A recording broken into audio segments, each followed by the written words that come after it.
Hi, everybody. It's Cynthia. Welcome to the God Place. We call it the God Place because this is the place where there's total harmony, peace, love, the way the earth was intended to be, right? That's the way Absolutely. it was intended to be this way. And then man gets in here and he gets things upside down. But Absolutely.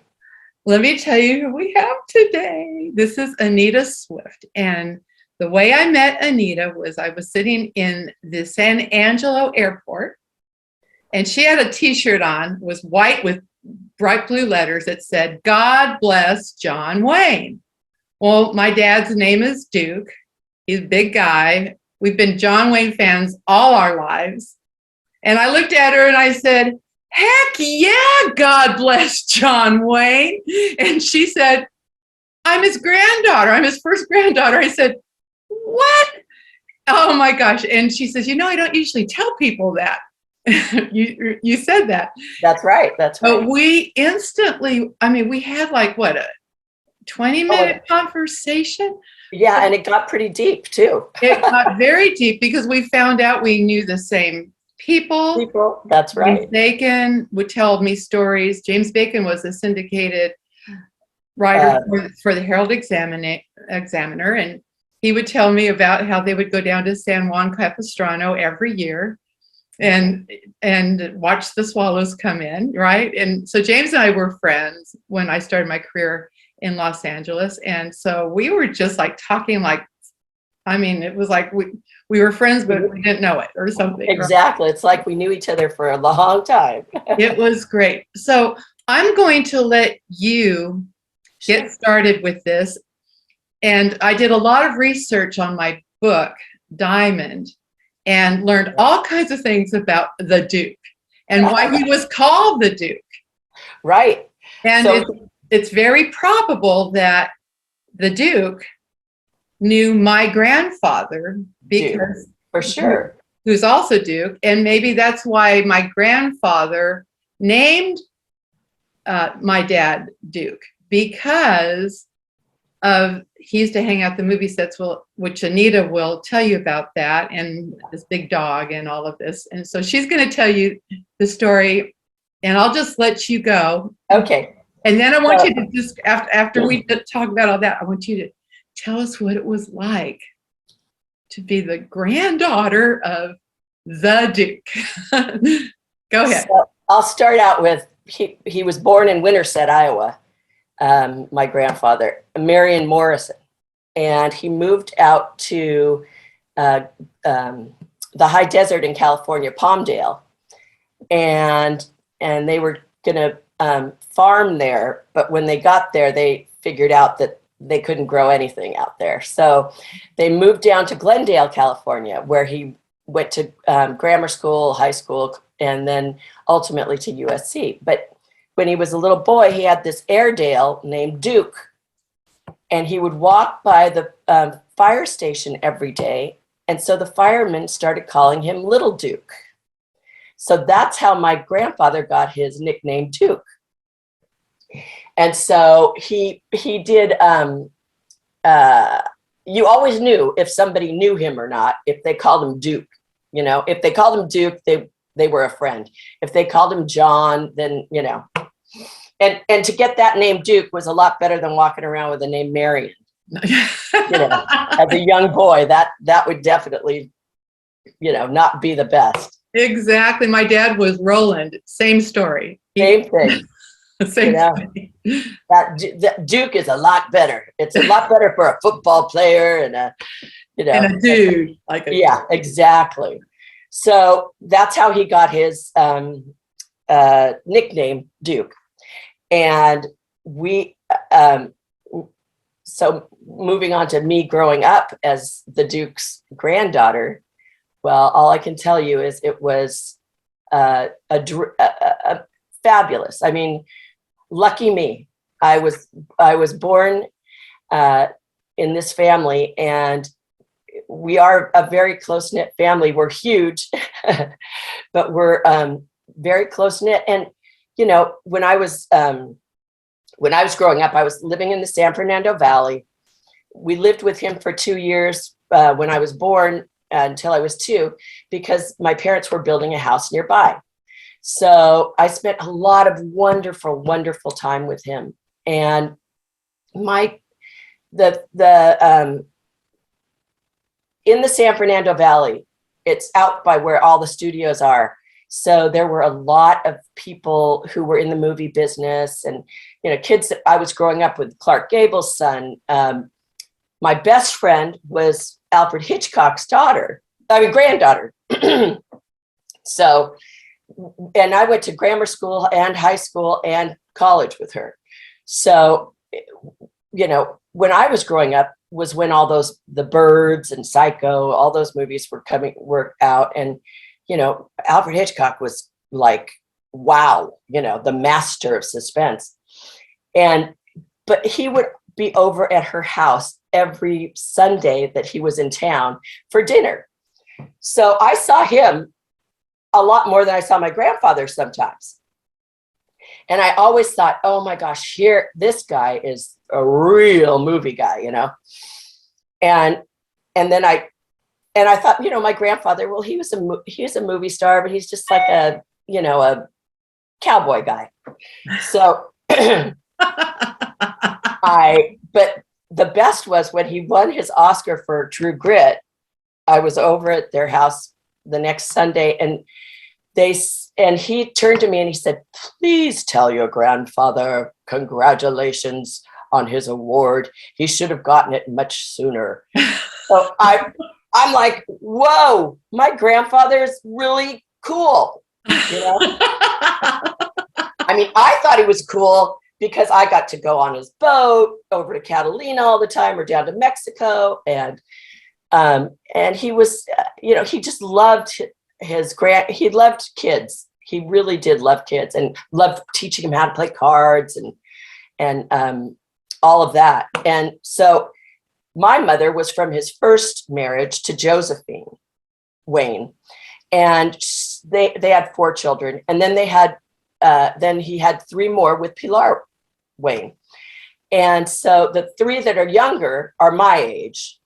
And then, the older ones that's my mom, that age. So I have, an aunt and an uncle that are 5 and 10 years younger than I am, and one that's a year older than I am. That kind of thing happens. Oh yeah. But the one thing he wanted was his family to be close, and we really were. I mean, it was fabulous. I got to do got to go on set, got to travel more than your normal, 12-year-old, 10 or 11 or 12-year-old. So it was amazing. And I was 21 when he passed away. So I have a lot of really good memories. Oh, yeah. Yeah, that's good. Let's talk about the studios when he was working at the soda fountain. There you go. Yeah, and I just love this story because my grandfather worked at Universal City and took care of the horses. That was his job. Right. He worked in the barn taking care of the horses. And my father was actually born at Universal City. Oh my God, that's great. Yeah, because it's a city. It's its own little city. It is a city. Yeah. It's a city. And so I was thinking when I was doing the research, he had a great admiration for Wyatt Earp. Yes, he did. Let's talk about that, because I think, I'll bet you my grandfather probably even met him. They all used to hang out, drink coffee, Oh, are you kidding? The Wranglers were, the most important thing on those movies. Wranglers and the stuntmen. Uh-huh. Yeah. And my grandfather would be the first one to tell you that, because Yakima Canutt he was a famous rodeo bronc rider. Right. And he taught my grandfather, number one, how to sit a horse correctly, uh-huh. and to how to fight. He and Yak did the screen fighting, so they kind of developed that for all the movies. But when my grandfather was in college at USC, he was on a scholarship for football. Right. And he broke his shoulder body surfing, like you're not supposed to do. So he lost his scholarship. And so, but he had to pay off his Sigma Chi dues. So luckily for him, a couple of the Sigma Chi alumni got him a job at 20th at Fox Studios. Okay. So he was on the set at Fox, moving props, and sweeping the sets, anything to make money to pay off those dues. Right. And so he was lucky enough to come across Tom Mix, William S. Hart, and Wyatt Earp. And he would sit there and listen to these guys talking. Right. And he was a huge student of history. So okay. This was, right up his alley. He just loved being there, listening to all of that. Right. And he ultimately kind of patterned his walk, his stride after Wyatt Earp. Exactly. So yeah, I mean, he was mesmerized by the stories and all of that from them. So that was very cool for him. That's interesting because Wyatt Earp's wife was Josephine. Yeah, yes, it was. Yes, I did. Yeah, I'm very fascinated with that part of history. And and I had read that at one time that he worked at a soda fountain. In his father's drugstore. Exactly. And that he would go, he was a farrier, the owner, would take care of the horses. Did you know about No, he was always just a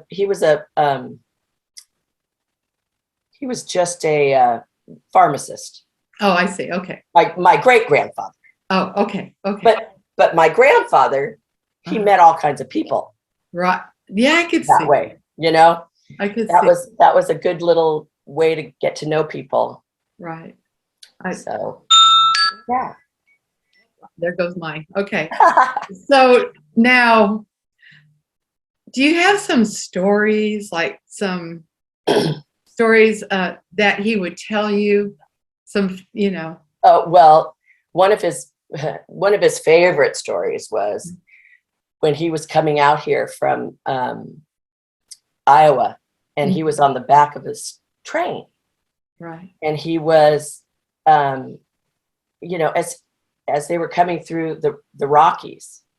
Okay. He was standing on the back of the train and he saw the Rocky Mountains and was blown. He was just like, oh my God, these are just majestic, amazing, and he always had a love for nature, the outdoors, whether it be the beach or camping, up in the mountains. It really brought him peace. Oh. And he was very spiritual that way, and then, he would just tell us funny stories about, growing up, kind of, doing stupid things. Right. And then he would tell us stories about our parents, Oh, okay. And the dumb things they did. So isn't that cute? We always loved that. Right. Well, anybody that knows John Wayne or is a fan of John Wayne remembers that classic scene of all times in True Grit. And what was it he said? You mean that going through when he came out, just boom. Oh, yeah. Fill your hands, you son of a bitch. That's it. Yeah. Oh yeah, I've heard from many a parent. That was the kid's first swear word. Fill your hands, you son of a bitch. It took him a long time to swear on camera. No kidding. That's one thing. We have this. We have the John Wayne Experience in Fort Worth right now, and we'll be there for about 5 years. And it's 8,000 square feet of his memorabilia. What? It's amazing. You've got to come and see it. When do you do that? I'd love to see that. We did it in the, during COVID, of course. Oh gosh. But we've been there for about a year, and it's been amazing to see all the little kids come through and be so enamored with him and quoting him and stuff. I mean, there was a 3-year-old or a 4-year-old boy in there quoting McClintock. The kids all love McClintock. First of all, because he spanks her, and then because of the mud pit fight. Oh, okay. That they love that, those kids. Isn't that something? So it's amazing. And one of the things that we always, so when my grandfather was dying, he asked us to find a cure for cancer, use his image and likeness to find a cure for cancer, because he'd been affected by it twice. Oh my goodness. And so when my Uncle Michael, who was his oldest son, took over or ran the company until his death about 15 years ago. And then my Uncle Ethan took over. Mm-hmm. And his biggest concern was that people wouldn't know who John Wayne was. Oh. So, but living in California, it's easy to think that is possible. But I told him, not if you're in Texas. Listen, if you're in Arizona, you're good. So I had been doing a lot of the Western events. So I said, you don't have to worry about that. There's a whole center part of our country that is not cuckoo. And so he goes, well, I don't know, these kids out here, we do this Block the Blaze thing where we go and teach all the junior lifeguards at the beach how to protect themselves from the sun. And he goes, none of these kids know who he is. I said, trust me, come with me into the real world. And we did an event, and he was blown away by the fact that there was absolutely, he wasn't going to die. And hello, he's on the TV every day practically.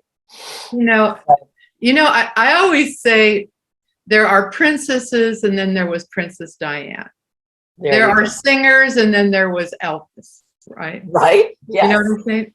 And there are actors, and then there's John Wayne. Well, we think that because we're very prejudiced, but of course, it's amazing that he is still in the top 10 of the most loved actors. He hasn't made a movie in 50 years. And, he's behind people like Denzel or Tom Hanks. But it's like, really? He's still, people, when they say, who's your favorite movie star? They say John Wayne. John Wayne. Fabulous for us. It's been fabulous. I know my dad watches a John Wayne movie at least once a week. At least. Oh, yeah. At least. Yeah. And there's the thing about John Wayne, your grandfather, he's your granddaddy. Right. He's my granddaddy. What I think that the magic of John Wayne, let's put it that way, John Wayne, that persona, is his spiritual self, I think, was very evident. You could see it. And that's the magic, his spiritualism. I'm glad that you said what you said about him in the Rocky Mountains, because that's what I see. The other thing was he was always righteous. He was always on the righteous side. And there were, but also he played parts where he was rough around the edges, Well, Searchers, Red River, those are two perfect examples of, when I first saw Searchers, I thought, oh my God, he's going to kill his niece. He's going to get her, kill her. Oh my God. Natalie Wood. Right? Oh my God. Gorgeous. Uh-huh. But it was like, oh my God, he played this gruff character. And then, of course, in the end, he didn't kill her, you know? I mean, it was, that was my granddaddy, Yeah. you know? Rescuing. He definitely, he believed in what he believed in and stood by it, whether it was the popular thing to do or not the popular thing to do. And right. I think that he really instilled in us that feeling of you need to do what's right. Yes. And you're not going to be liked for it a lot of the time, but right. you know, it's worth it in the end. You know, well, it's like when he asked Jimmy Carter to give the Panama Canal back. That wasn't a very popular opinion. Mm-hmm. And so, but he had so many friends in Panama and so many, knew so many people there and loved that area that he just wanted them to survive, you know. It's the right thing to do. Right. He was he was a pillar, and you knew that he was steadfast, and you knew, you know, that's one thing that I learned in Texas versus California when I moved from California to Texas. And of course, I love California. I love the beach in California. Of course. But the culture, and I was involved in the entertainment business, as you know. I wrote the Jose Cuervo song. Right. So I was involved with that, and I knew Nudie, and I'm sure you remember. The best. Yeah. Right. For those of you that don't know who Nudie was, if all those old rhinestone cowboy outfits, Nudie made them. Absolutely. Right. So that was Nudie, and of course, I was in the country music industry, and so I knew Sammy Jackson, who was also an actor, and so I used to hang out with people like that.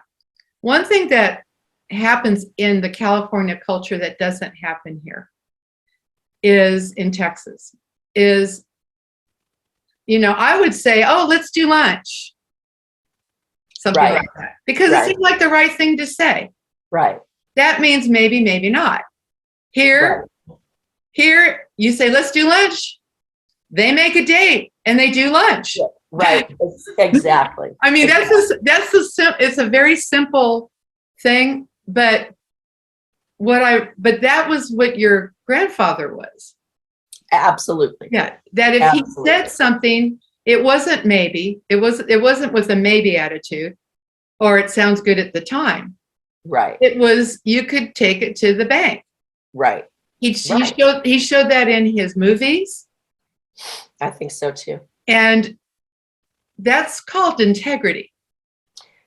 Yes, definitely. I mean, he would never, ever, he wanted to always be able to do a movie that he could take his family to and not have to cover anybody's eyes or, you know, plug their ears. He wanted, and I think that's why he stands the test of time, because you don't have to, his movies were always about right and wrong and helping the little person and the, you know, he was never going to do a movie about, you know, where he was a ballet dancer or he was, you know, anything other than what he was. And I think that is why he stands the test of time. Right. John Wayne. Oh my gosh. I actually knew two little Mexican ladies, and they knew Pilar. They were older. They were my grandmother. You know, you talk about, it is a small world. So on my mother's side, my grandmother knew these two little ladies that worked for Western Costume, and they made a lot of his costumes. And they would tell stories about him coming in. But they would say when they would work with him, a lot of times he would talk in Spanish.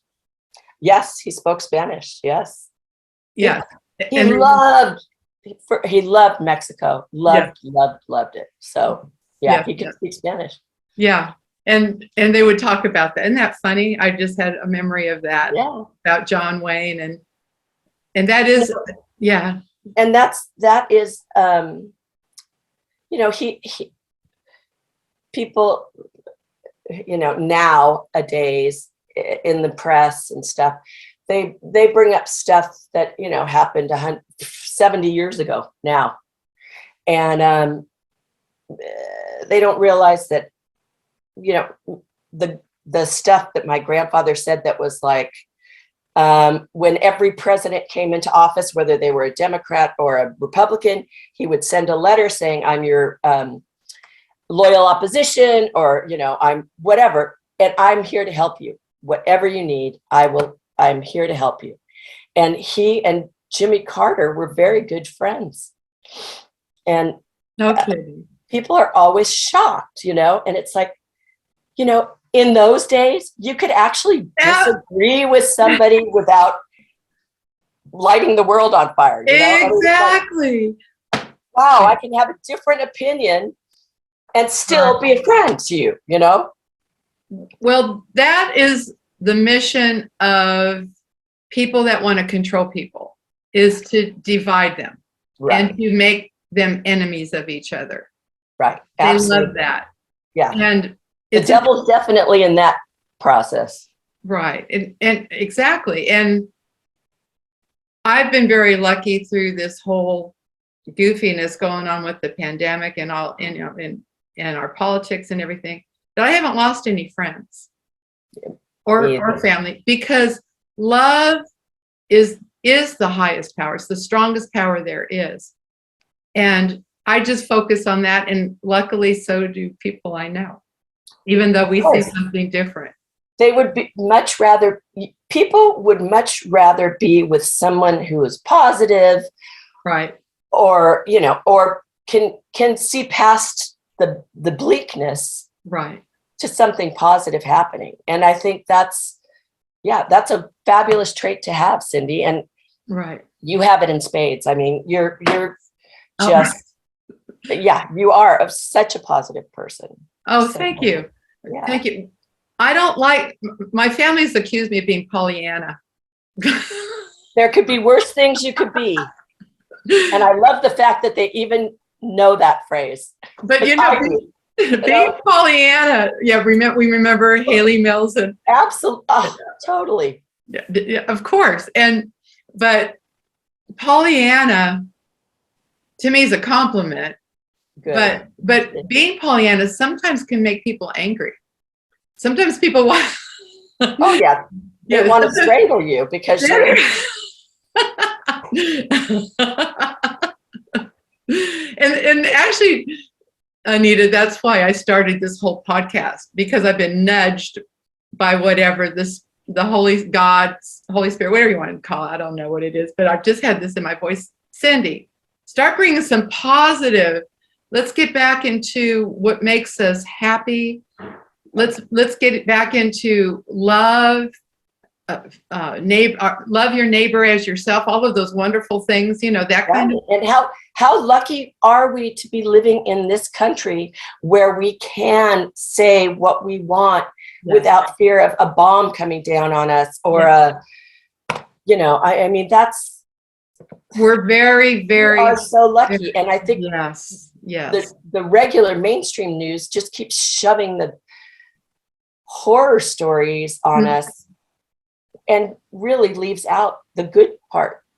I'm glad you said that, because we know that, and there's another narrative out there that is that's a completely opposing view. They have a whole nother bunch of news that they don't put on mainstream. And, some of us have gone down that path, but then I went down both paths for a while. I said, none of this is good. Yeah. None of this is good. All of it just pisses me off. Right. It really does. Because where can I go where somebody's saying the world is a wonderful place? Human beings in our authentic self are loving. Americans are generous. Ask anybody in Europe. Ask all all the Americans that hopped on planes to go to Ukraine to help there. I mean, let's talk about those people and what they need and all of that. It's so sad when it's just constant. No, because it makes you underestimate humanity and who we really are. And it also puts people in a state of fear. And when you're in a state of fear and worry, you can't enjoy the day. No, you're frozen. I mean, people are frozen. And it's only been made worse by the being stuck inside and not being able to be with people and all of those. That's, although I must say, living in Orange County. The minute they tried to close down the beaches, the first Memorial Day. Oh my gosh. Yeah. Our guys just went, boop, we're on our own. See ya. We're not closing the beaches. No. Gosh, and in Redondo, where I'm from, they actually, the police went down there and shot, the surfers were all out there and they went down and started shooting in the air. What the heck is that about? Exactly. What? Oh my gosh. But now I think what's happening is it's all kind of backfired, because I think what people are saying, how many of us are there and how many of them are there? Wonder if we become a United States. What a concept. Wonder if we all got together and said, you know what? I love you. Yeah, exactly. I'm not going to kill my 80-year-old grandmother that's got diabetes. I'm not going to go around her if I'm sick. No. Yeah. If anything, we'll probably have a much lower flu rate and everything else from now on, because everybody will put their mask on when they're sick. Yeah. To go out. Yeah. But I'll tell you what freaked me out. The mask came down here in Texas before they did in Redondo. And when I went to the beach, and my mother and I went for a walk, and she wanted to wear her mask. And I said, we're at the beach. We're outside. Nobody's around us. Again. Well, and I think what happens is we get caught, or people, not myself, but people get caught up in a narrative and they want to do the right thing. Of course. I think intrinsically people want to do the right thing. Exactly. They want to be good citizens. They want to be. Exactly. But then there's those of us who say, wait a minute. God made a perfect world. God made the ocean. God made salt water. Now you and I both know this. You get a cut on you and just go jump in the ocean and look at what happens that night. Yeah, it's almost healed, right? Yeah. The salt water. So absolutely. So we know about that. But I believe in humanity. I believe in our United States. And that's why I wanted to talk with you today, Anita, because John Wayne, all I can say is, if you don't know John Wayne or you don't understand John Wayne, then you're not American. That's my personal opinion. And he's a perfect, success story for living in the United States of America. Here's a guy who, he was his dad was a pharmacist. He had to work. My grandfather had to get scholarships to go to college. Wow. He had to work hard to pay, for things. He at one point he was making like 11 and 12 movies a year. Oh my goodness. He was so, it was so ingrained in him that you had to work for a living. You don't get anything handed for free. You don't get none of the nonsense that happens now, Exactly. And, I'm glad that you brought that up too, because acting is hard work, gang. They have to get up at unbelievable hours. Yep. And sit around a lot of times. And sometimes it's hard work. You have to keep doing it until the director says, we got it. Exactly. over and over and over again. You have to deal with different people's personalities, things going wrong on set, having to redo everything again, long hours of waiting around to do your part. It's hard work. It's very hard work. So I'm laughing because, you know, my grandfather's dream project was the Alamo.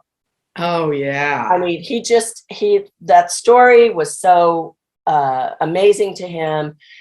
I mean, talk about an American story. Yes. So of course he was going to make it in at a studio in Durango, Mexico. Oh, no kidding. And the DRT found out, and Uh-huh. Happy Shahan found out, and brought those gals out to the California. And they told him, if you make that movie in Mexico, nobody in Texas is going to go see it. Oh, yeah. So those gals scared him enough that he made that movie down in Bracketville on Happy Shahan's ranch.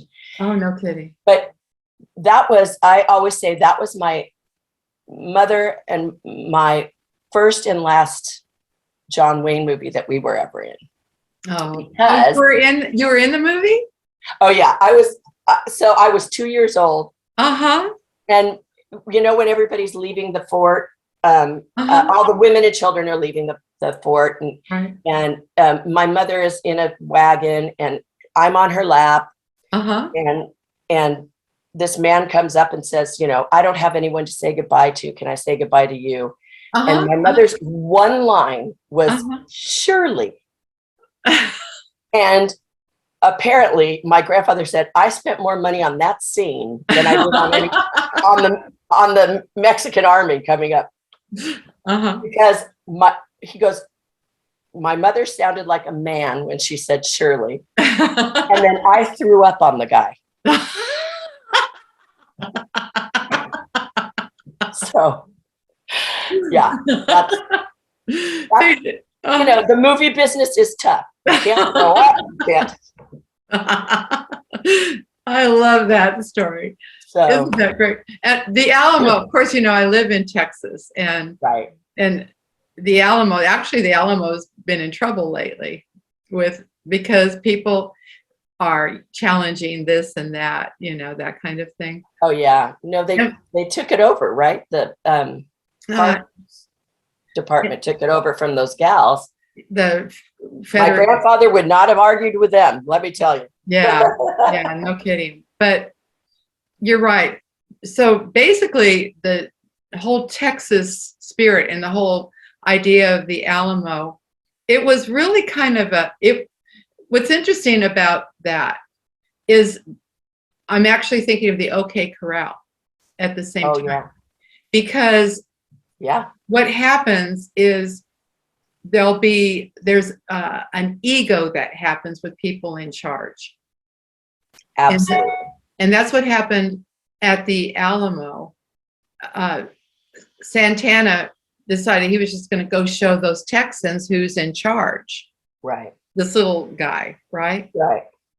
But there were a lot of Mexican loyalists as well. Yes, there were. Yes. And in the Alamo, people need to remember that, because exactly, that's the problem with our world today, is the them and us. Exactly. Yeah. Exactly.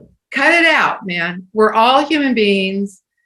And when you look at the world through your spiritual eyes, you see everyone is completely equal. No one's better. Everyone just has a different story attached to them. Exactly. But there's no them and us. And when you do them and us, then that's called war. That's called war. Absolutely. And people get hurt. And it doesn't have to happen. To me, war is such an archaic, primitive thing with the us and them.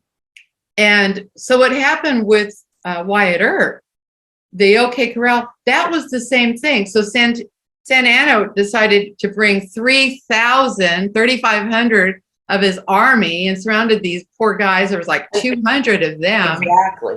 You know, 200 something of them. And Houston, Do you know the story of Emily Morgan, by the way? Yes, I do. Isn't that a great story? Yes, it is. It's a fabulous story. So you can add to it. I'll start it off. But Emily Morgan, she was a mulatto, which was a kind of the black-white race together.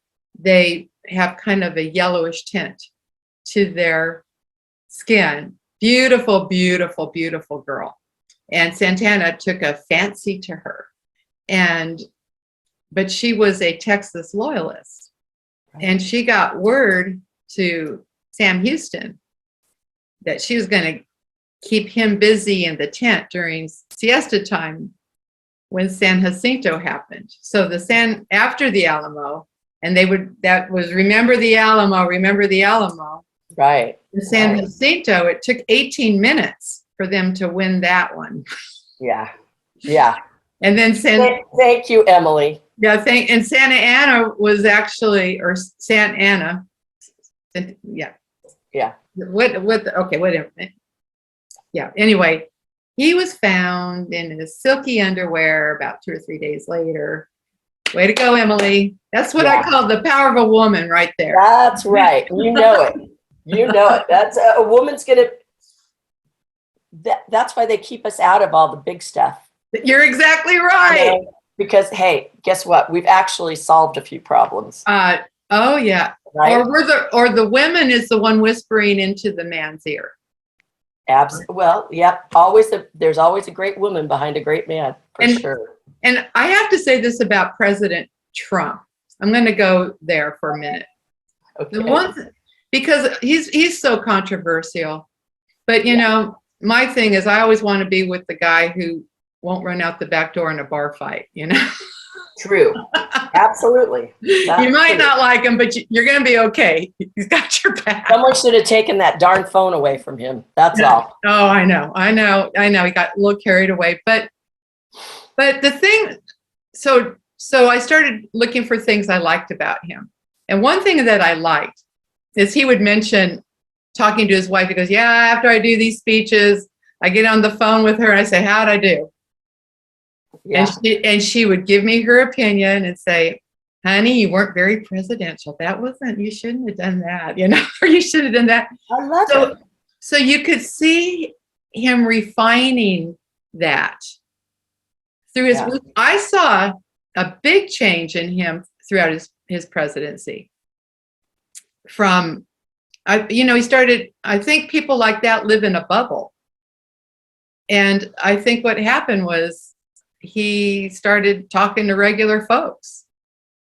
So, and I bet you your grandfather, the Duke, he did that, didn't he? He loved just talking to regular folks. Oh my gosh, yes, of course. I mean, first of all, he knew his fans were the reason that he was so successful and so amazing. Right. And he would give anybody an autograph that asked, talk to anybody that stopped him. He was a wonderful example that way. Exactly, because so many of them aren't. They are not. They believe their own press. True, and I must say he was in a different time with regard to. Well, I take that back. You know, they had clauses in their contract, morals clauses, and all that kind of stuff. So I think that those people of that era were very much in tune to who was around them and, you know, gossip columnists and stuff. But when the paparazzi happened, that is when things really started going south. And I think that, okay. So when my grandfather passed away, we had to wait like until we got him down to the mortuary to announce that he had died. Because when Bing Crosby had died, some idiot went and took a picture of him in the hospital morgue. Oh my God! So we wanted to avoid all that, you know. Well, sure. And so that was I just remember thinking, wow, this is what it's come to. And now it's just so much worse that. Oh, yeah. Oh, yeah.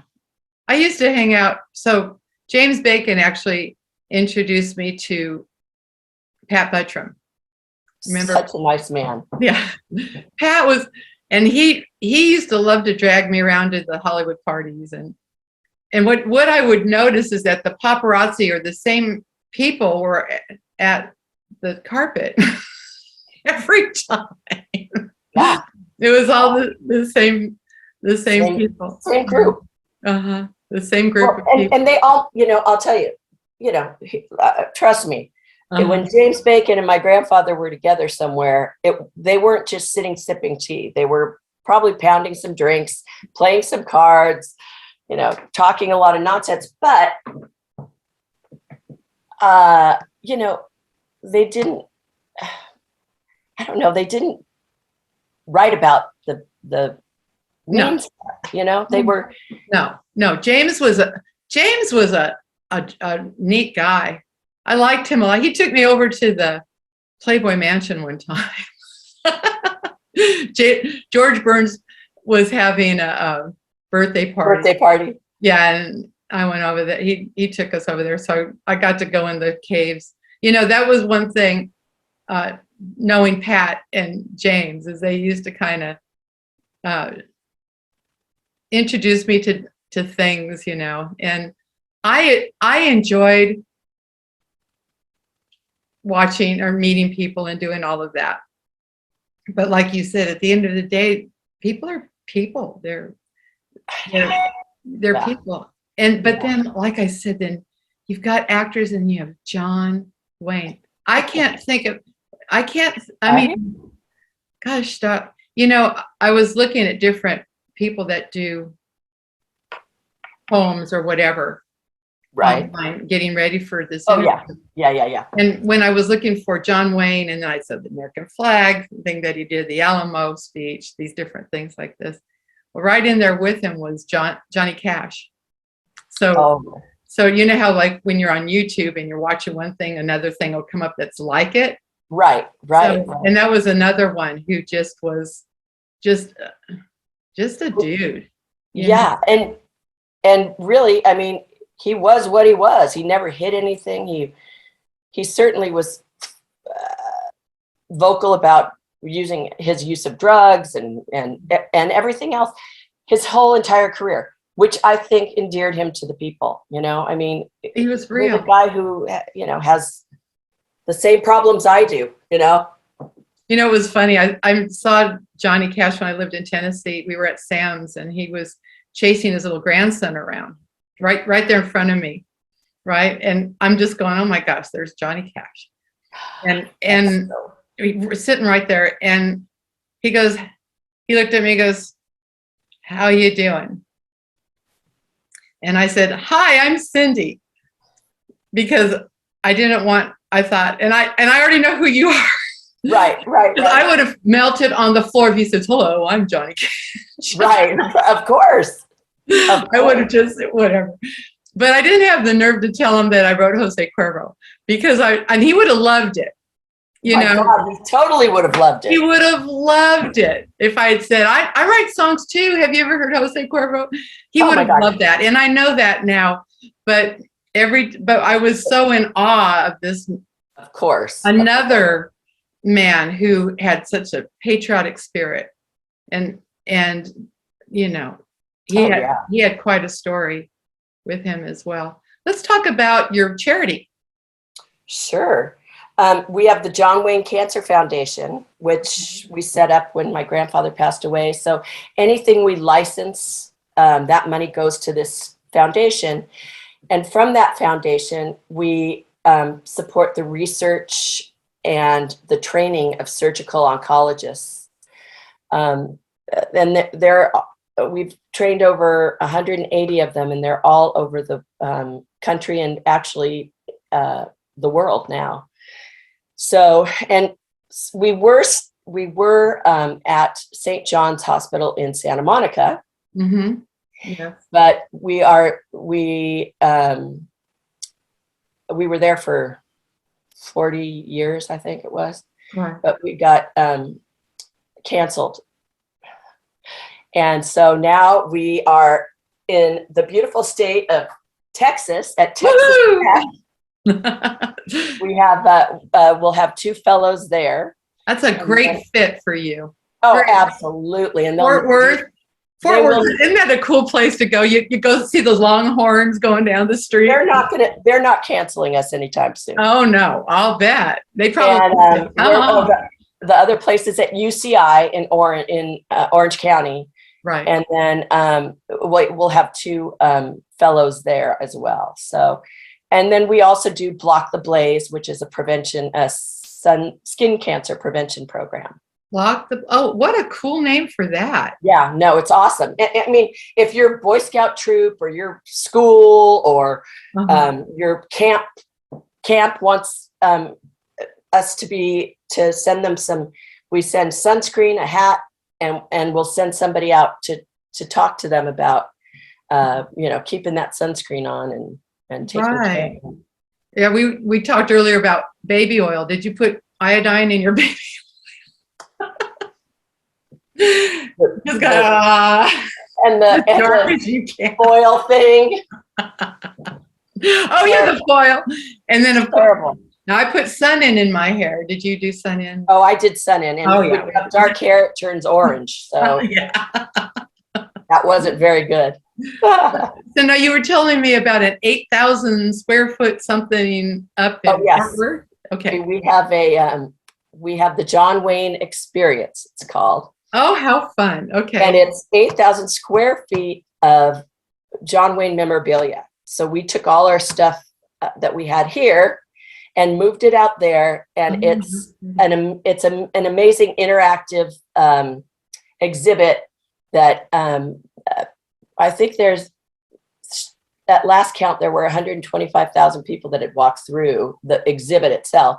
And then we have a brick and mortar store there that sells John Wayne merchandise. Oh, how awesome. But they've totally redone the stockyards. I mean, they've totally, there's a new hotel there, the Hotel Drover, that's really fun, and some really great new restaurants and great shops. Yes. So we're really happy to be there. And the people have been so wonderful. And, it is Texas Central. I think Fort Worth is probably my favorite big city in Texas because it has so much of what Texas is. It's got the Longhorns, it's got the Cowboys. It still has the old buildings downtown. And exactly. And when you're there, you get to see those Longhorns walking down the street, and it's so amazing. It is. Amazing. It's so cool. And so they've got the Coliseum right there that still every Friday and Saturday night has a rodeo.